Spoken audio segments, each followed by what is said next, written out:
dans laquelle on va étudier une action que j'ai achetée qui s'appelle Nintendo. On va voir les points positifs et négatifs de ce truc que j'ai acheté. Comment je me suis pris. Bon, c'est une analyse.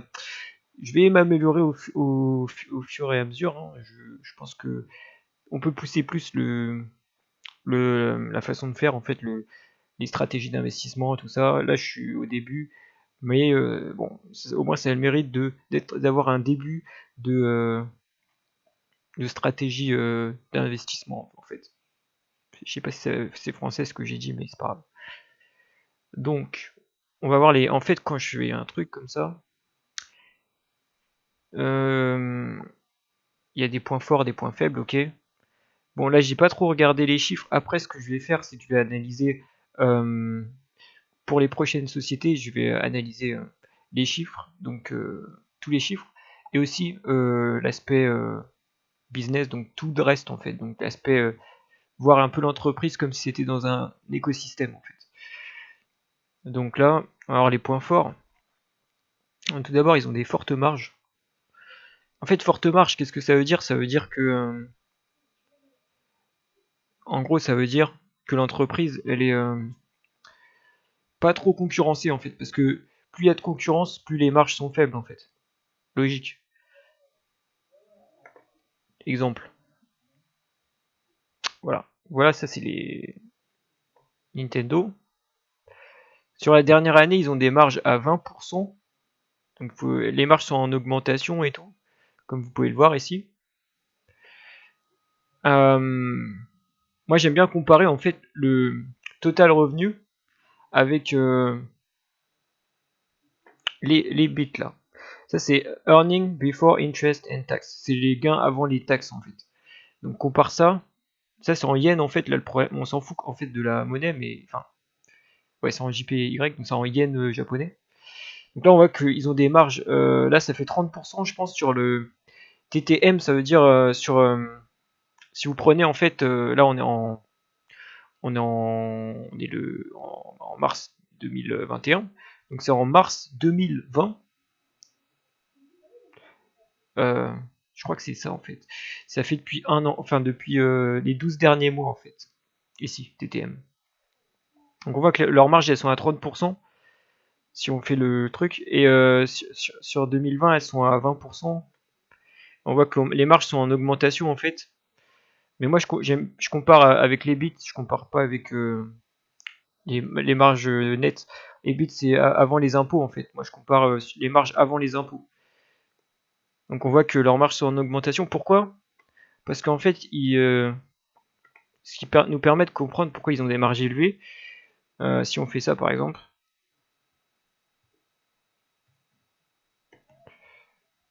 Ah ouais, on va faire ça. Pourquoi ils ont des marges élevées? En fait, il y a plusieurs raisons. Mais principalement, une des raisons, c'est que leurs coûts de développement sont plus faibles en fait. Parce que leurs jeux, ils sont pas technologiquement, si vous voulez, ils sont pas poussés. Ça demande pas des technologies qui coûtent cher à faire en fait. Et voilà. Donc par exemple, je sais pas, sur certains jeux, on va avoir, je sais pas, genre GTA. Ils vont devoir développer des nouvelles technologies parce que au niveau des graphismes et tout, ils vont devoir développer des nouveaux moteurs. Ça c'est quand on développe un jeu vidéo, il faut un moteur. Et c'est le logiciel qui permet de créer le jeu vidéo en fait. Et donc là, ils vont avoir leurs coûts de développement sont plus faibles et ils vont avoir des IP, donc des propriétés intellectuelles qui vont pouvoir. En gros, les propriétés intellectuelles, c'est par exemple Mario, par exemple. Tout le monde connaît Mario. Ouais. Bah, c'est une propriété intellectuelle, c'est-à-dire qu'en fait, les gens, ils vont acheter parce que c'est Mario, ou parce que c'est Zelda, ou parce que Coca-Cola, par exemple. Coca-Cola, c'est une propriété intellectuelle, une marque. Et les gens, quand ils achètent, ils vont vouloir acheter Coca-Cola, ils vont pas vouloir acheter, je sais pas moi, Pepsi. Bah voilà, c'est ça. Et en fait, ça permet d'augmenter les marges, en fait. Donc voilà. Donc il y a aussi donc cet aspect-là qui rentre en jeu, et il y a aussi l'aspect différenciation. Si vous faites quelque chose de différent, ou innovation, si vous faites quelque chose d'innovant, bah les gens vont être Si ce qu'on a dans votre produit, on le retrouve pas ailleurs, ils vont vouloir payer plus cher. Logique. Parce qu'ils vont pas le retrouver ailleurs. Vous êtes la seule opportunité, quoi. Donc voilà, là on voit qu'ils ont en fait, des propriétés intellectuelles du style Zelda, du style Mario, du style Animal Crossing à la limite. Pokémon par exemple. Les gens sont fans, ils vont pas acheter autre chose parce qu'il y a que ça. Vous voyez, c'est ça des propriétés intellectuelles. Et en fait, c'est ça qui va nous permettre en gros, dans le jeu vidéo, c'est ça qui va permettre de faire des suites. Par exemple, tu vas avoir Pokémon 1, 2, 3, 4, et ça va permettre d'augmenter tes marges tout en maintenant un coût de développement faible parce que les gens ils restent accrochés à ça en fait. Donc voilà, j'espère que j'ai bien expliqué. Et pour moi, c'est ça leur principal point fort. Par exemple, Zelda, c'est les gens, les gens qui aiment Zelda, c'est des fans. Franchement, les fans de Nintendo, ils pardonnent tout à Nintendo parce qu'ils kiffent trop. Ils aiment trop, excusez-moi. Donc là, par exemple, pour résumer ça, imagine, on va prendre par exemple. Ah putain, pourquoi ça bug maintenant? On va prendre par exemple. Voilà. Ça, 50 euros. 50 euros, quand on regarde, comparé à l'industrie, c'est cher. Parce que, je sais pas, tu compares à, par exemple, Xbox, ils font le Game Pass à 13 euros. En fait, le Game Pass, ça permet d'avoir plein de jeux pour moins cher, en fait. Ils sont capables de vendre, vous voyez, ça se vend, hein. 9000, ils sont capables de vendre ça, alors que c'est plus cher, et voilà, c'est ça leur truc. Ils arrivent à se différencier là-dessus, quoi. À faire des... En fait, plutôt que de faire des trucs ils se basent plutôt sur le gameplay plutôt que sur la technologie. En fait, ils arrivent à changer les gameplays et à faire quelque chose au-delà de la simple puissance. Eux, c'est plus sur le gameplay qui vont jouer en fait. Voilà. J'espère que j'ai bien. Le gameplay, c'est en fait tout ce qui constitue le jeu. En fait, quand on joue à un jeu, il y a les graphismes, il y a par exemple, c'est c'est complexe, mais il y a par exemple l'interaction avec, je sais pas moi, un jeu c'est quelque chose de complet. Eh bien, tout ce que vous pouvez faire dans le jeu, ça va constituer le gameplay en fait. Et c'est là-dessus ils vont faire un gameplay fun et voilà. Voilà. Merde, putain, j'ai fermé un. Oh, excusez-moi, je suis vulgaire. Non mais sur Google c'est chaud parce que à chaque fois ça me fait ça en fait. Quand on essaie de cliquer sur un truc là, ça se ferme des fois. Parce qu'on clique sur la croix en fait. Donc là je fais ça. En plus c'était vraiment le document qu'il fallait pas que je ferme quoi. Alors, donc forte marche. Quand on regarde sur... ce que j'aime bien moi c'est aussi qu'il y ait une bonne ambiance dans la boîte. Par exemple si on regarde... là pour savoir s'il y a une bonne ambiance, on peut interroger des gens qui travaillent dans la boîte, leur poser plein de questions. Ou par exemple on va sur Glassdoor, c'est un site qui note en fait où les employés ils peuvent mettre des notes s'ils apprécient leur lieu de travail et tout. Là on voit que leurs notes sont assez bonnes quand on compare. Elles sont plutôt bien quoi. C'est pas non plus la folie, mais ils ont des bonnes notes. Et quand on lit les commentaires et tout sur Glassdoor, on se rend compte que les gens ils sont plutôt bien à l'aise là où ils travaillent. Voilà. Par exemple, il n'y a pas de stress, il y a une bonne ambiance. Et voilà. Et là, on voit qu'ils continuent à développer des jeux qui marchent tout le temps. Ils ont vraiment une consistance dans leur jeu qui est assez forte. En fait, je pense que ça arrive jamais qu'ils fassent un jeu qui marche, qui plaît pas en fait. Et le seul problème, à la limite, ce serait quand ils lancent des nouvelles consoles, des fois ça foire. Par exemple, pour vous donner une idée, ouais. Donc voilà, ça c'est un carton, ça a cartonné là, oui, ok. Mais des fois, ils se foirent en fait. Par exemple, la GameCube, c'était un échec. Et en fait, le fait de innover, ils prennent plus de risques. Par exemple, comment ça s'appelle la Wii U par exemple. Là, ils ont innové. À chaque fois, ils innovent en fait. Ça, c'est un putain d'échec. Ils ont innové et tout, mais en fait, ça n'a pas trouvé son marché en fait. Parce que pour des raisons assez, par exemple, ils ont pas bien marketé le truc et bon, c'est assez compliqué. Par exemple, les gens ils pensaient que c'était comme la Wii en fait, alors que c'était une nouvelle console en fait. Et bref, ça a pas marché. Et donc des fois, il se peut que ça va être dans les points négatifs, mais il se peut que les choses qu'ils lancent, les consoles, ne marchent pas en fait. Et si ça marche pas, le problème c'est qu'ils lancent des jeux et après les jeux ils sont sur ces consoles. Donc si la console elle foire, c'est chaud pour eux. Mais si elle réussit, c'est bien. En fait, tout dépend de la console qu'ils vont lancer en fait. C'est ça qu'il faut garder à l'esprit. Voilà. D'ailleurs, j'aurais dû en parler après et pas maintenant. Donc voilà, quand voilà, je parlais des propriétés intellectuelles du genre Zelda, Mario et tout, les gens kiffent vraiment. Faut regarder les gens, ils kiffent quoi. La qualité est constante quoi. Il y a plein de studios qui font des jeux et la qualité, les gens n'apprécient pas. C'est compliqué de tout réussir à chaque fois quoi. Mais là-dessus, ils sont assez bons en fait. Bon, maintenant, voilà. Un point fort aussi, c'est que tous les employés qui sont au poste de responsabilité, en fait, ils proviennent de.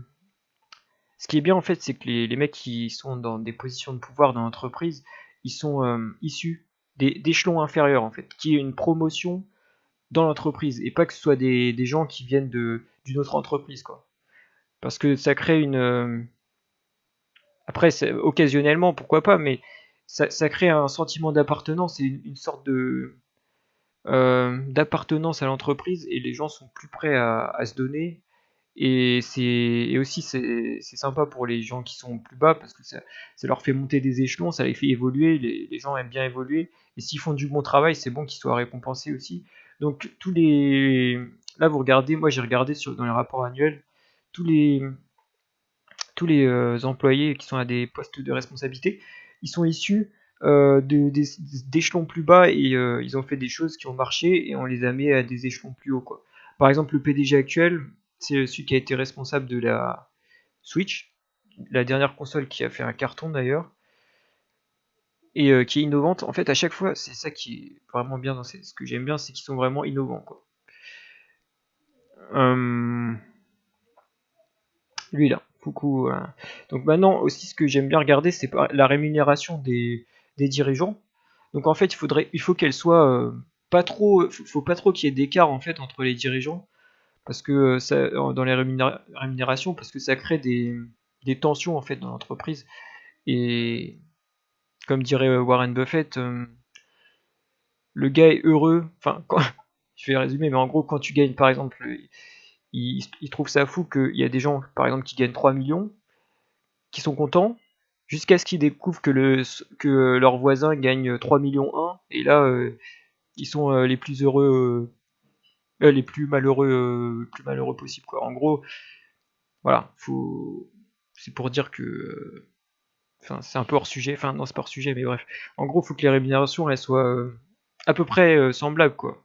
Bien sûr, il faut des différences mais voilà. Donc là, on voit les rémunérations issues du rapport annuel. J'ai fait un copier-coller.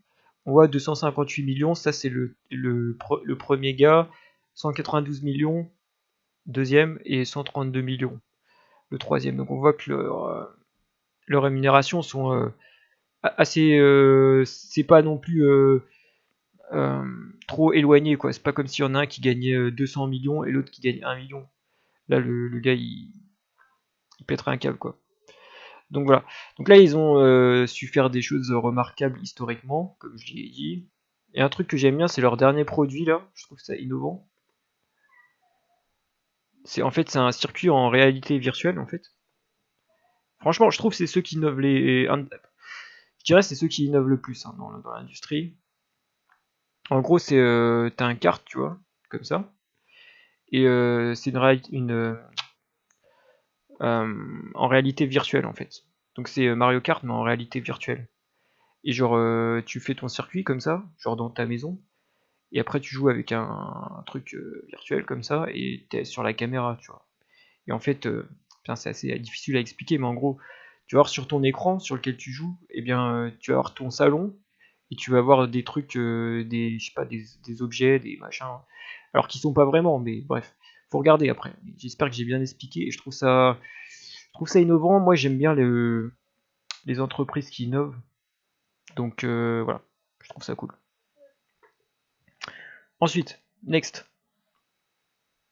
Donc on a vu par exemple la Switch aussi, qui est innovante aussi. En fait, si on compare aux autres, quoi, c'est surtout ça. Ils sont dans l'innovation, par exemple. Ça permet de jouer, tu peux jouer dans le métro, tu peux jouer sur ta télé en même temps sur la même console. Et voilà, c'est assez convivial pour jouer. Vous voyez, les gens adorent en fait. Ils font de la qualité et tout, et voilà. Donc après, ensuite. Donc voilà, ça j'ai déjà dit, une marque très puissante. Après, ce qu'ils veulent faire en fait, c'est créer des parcs d'attractions. Donc ça me fait un peu penser à Disney. Grâce à leur propriété intellectuelle, ils vont capitaliser dessus. Et, donc ça me fait penser voilà, à Disney. Ils vont en créer, là ils sont en train d'en créer au Japon, ils sont en train d'en créer aux États-Unis aussi. Donc pour moi au Japon, je vois pas comment ça peut foirer quoi. J'ai vu aussi, on peut voir des vidéos sur internet. Attendez, parc.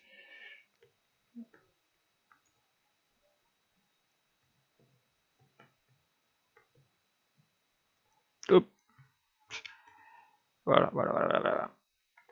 Je sais pas si j'aurais peut-être dû prendre une photo, ça aurait été plus rapide. Parce que là, voilà, en gros c'est un parc, mais dans l'univers de Nintendo en fait. Et donc au Japon, ils l'ont presque fini, j'ai regardé les vidéos et tout, et je trouve que c'est bien, c'est une bonne idée, ça permet de capitaliser sur la propriété intellectuelle, augmenter leur marge, et aussi d'aller dans un... augmenter leurs bénéfices, je veux dire, aller dans un secteur en fait plus stable, je pense. Les parcs d'attractions, c'est quelque chose de plus stable que les jeux vidéo en fait. Parce que les jeux vidéo, faut beaucoup d'innovation et tout, c'est beaucoup d'innovation, alors que là vous faites ça, vous avez des revenus récurrents et ça peut aider et en même temps ça augmente la visibilité de votre propriété intellectuelle. Donc moi je trouve ça une bonne idée. Je trouve que c'est une bonne idée en fait. Donc voilà, après ils veulent faire aussi des dessins animés. Donc j'ai regardé un peu pas des dessins animés, mais genre des trucs en 3D, là, des dessins animés en 3D. Et genre, en fait, historiquement, j'ai regardé un peu les gens qui faisaient un peu des choses similaires et ça marche bien en fait. À chaque fois, ça marche bien en fait. Par exemple, il y avait Sega qui avait fait ça avec Sony, ça avait bien marché. Et toujours pareil, ça permet d'augmenter la vision sur leur propriété intellectuelle, donc leurs revenus après, parce que les gens ils vont acheter, les gens qui vont voir tel dessin animé en 3D, après ils vont acheter les produits, donc ça va augmenter leur marge sur d'autres produits, et après ils vont aller voir le parc, donc ça va faire un effet boule de neige en fait. Donc, voilà. Donc ça c'était pour les points positifs. Après, ah ouais, dernier truc sur les points positifs. Là on voit le PI, comme j'ai dit, le PI, je redis, c'est le prix par rapport aux bénéfices. On voit qu'il est relativement faible. Par exemple, depuis 2019, là, depuis 2 ans, il est faible en fait. Il était à peu près à 20, à 13. Là, il est à 17. Donc ça veut dire qu'en fait, ils se font beaucoup de bénéfices comparés au prix de leur action. Donc ce que j'aime bien faire, moi, je trouve ça pas mal. Donc si on regarde, on va comparer avec d'autres. Par exemple, si on fait par exemple Electronic Arts, ou si on fait, je sais pas moi, Take-Two, voilà, on voit que leur court bénéfice il est à 32, ça veut dire que en gros tu vas payer 2 fois plus cher pour Electronic Arts que pour Nintendo par exemple. Donc si on regarde un peu dans le jeu vidéo, les entreprises ont des prix élevés parce que les investisseurs ils attendent beaucoup de retour sur investissement dans les prochaines années. C'est pour ça qu'ils ont un PI élevé. Vous voyez, par exemple, Take-Two, ils sont à 40. Donc si on compare avec Nintendo qui est à 17 en ce moment, c'est deux fois moins, plus de 2 fois moins cher, quoi. Alors qu'ils ont des propriétés, bah, pour tous les bénéfices que j'ai donnés avant, je pense que c'est intéressant en fait. Pour tous les avantages qu'ils ont, que j'ai donnés avant, je pense que c'est intéressant. Après, si ce que j'aime bien faire, c'est regarder les points négatifs aussi. Très important, essayer vraiment de trouver un maximum de points négatifs parce que c'est contre nature en fait. Enfin, c'est contre nos émotions. Quand on veut que quelque chose marche, on va toujours trouver des points positifs, mais on va pas se poser la question de quels sont les points négatifs en fait. Donc j'ai cherché un peu, puis je me suis rendu compte en fait que là, par exemple, si on regarde, ouais, pardon, voilà, là ici. Vous voyez ici, ça a explosé là, à ce moment-là. Et en fait, il faut savoir que le management à ce moment-là, là, la Wii, elle est sortie genre en 2006, tu vois, ici. Wii qui a cartonné et après leurs bénéfices ont augmenté à fond. En fait, le management, ils ont fait. En fait, ce qu'ils peuvent faire le management, c'est genre racheter des actions en fait. Mais en fait, quand tu fais ça, vaut mieux faire en sorte que tu les achètes à un prix faible par rapport à ce que ça vaut vraiment, parce que sinon, en fait, c'est un peu comme si c'était tes actionnaires qui payaient pour l'achat d'actions, parce que le cash que tu as dans tes réserves, c'est le cash des actionnaires, en fait. Donc si tu utilises pour acheter des actions qui sont à un prix super élevé, c'est un peu comme s'ils perdaient leur argent, en fait. Il faut savoir qu'ils ont fait ça, ils ont mal géré leur cash, j'ai vu ici. Ils ont racheté au pire moment ici. Donc voilà, ça c'est pas très positif.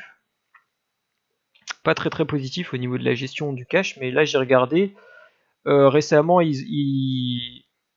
leur rachat d'actions est assez... ils en ont racheté un peu ici, mais ouais, ils n'ont pas racheté plus d'actions ici que ici. Après, est-ce que c'est une bonne idée ou pas, je ne sais pas. Mais voilà, ici sont dans la gestion du cash, il y a eu un problème, quoi. Gestion du cash flow de l'entreprise. Ensuite, autre point négatif, ouais. Sur Glassdoor, si on regarde un peu, les employés, ils ont tendance à dire que, en gros, ils ont tendance à dire qu'on prend pas assez leurs idées au sérieux, quoi, qui sont et qu'il n'y a pas assez de promotion. J'ai eu ça plusieurs fois. Donc voilà. Mais globalement, il y a une bonne ambiance et tout, donc voilà, j'ai bien. Et après, ce qui est important aussi quand j'achète une entreprise, c'est que faut faire confiance au CEO, super important, c'est vraiment un critère clé. Là, j'ai pas vraiment creusé, je vous dis, sur cette boîte. Dans les prochaines entreprises, je vais plus creuser. Mais c'est un mec qui est là depuis le début dans l'entreprise, comme j'ai dit, qui a développé la Wii, la Switch. Donc c'est un mec qui est là depuis longtemps. Il y a peu de chances pour que il la fasse à l'envers aux actionnaires, même si on sait jamais. Mais voilà. Donc voilà, j'ai résumé un peu pourquoi j'ai acheté cette action. Donc maintenant, si vous voulez savoir, ça a baissé en fait un peu, mais ça veut rien dire. En gros, ça a fait du surplace quoi, depuis que je l'ai acheté, mais c'est en fait ce qu'il faut voir, c'est sur 3 ans. Moi, je vends pas avant 3 ans de toute façon. Je fais du long terme. Donc on va voir ce que ça donne. Voilà. Après, j'admets que c'est pas vraiment super poussé comme analyse, hein, mais c'est un début d'analyse et j'espère faire mieux, m'améliorer. Donc j'espère que ça vous a plu. Et on se retrouve pour la prochaine analyse. Et à la prochaine. Oh merde.